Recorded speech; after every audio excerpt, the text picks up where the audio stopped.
उस वक्त ये हाल था जब हम छोटे बच्चे थे ना, उस वक्त ये एक बुरा हाल हो चुका था कि अगर कोई यंग टीचर 7वीं के बच्चों को पढ़ाने आती थी ना, तो लड़के उसको भी छेड़ते थे। ये स्कूलों का हाल था। चंद बदमाश किस्म के लड़के पीछे बैठे होते थे। क्लास में हमेशा पीछे वो बच्चे बैठते हैं जिन्होंने उल्टी उल्टी बातें करनी होती हैं। पप्पू किस्म के जो पढ़ाकू है ना, वो आगे रो में बैठ, पीछे सारे कौन होते हैं? बदमाश टाइप के।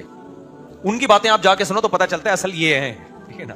तो वो उस वक्त हमें याद है, कोई यंग टीचर आ जाती, 7वीं क्लास के बच्चे क्या हाल करते थे, उसको छेड़ते थे, बुरी बातें करते थे। एक दिन तो एक टीचर वो छोड़ के स्कूल चली गई। हमारे स्कूल में टीचर वो स्कूल छोड़ के चली गई। तो ये बात कर रहा हूं मैं 90s की। फिर भी उसको छेड़ने के लिए घर जाते थे वो लड़के। मैं नहीं गया अल्हम्दुलिल्लाह, हमें इन चीजों से हमारे माँ बाप ने दूर रखा हुआ था, लेकिन लड़के उस वक्त ये काम कर रहे थे। अब तो भाई इंटरनेट का जमाना है, फोहश चीजें देख देख के शायद 7वीं क्लास के बच्चे की उम्र ही क्या होती है।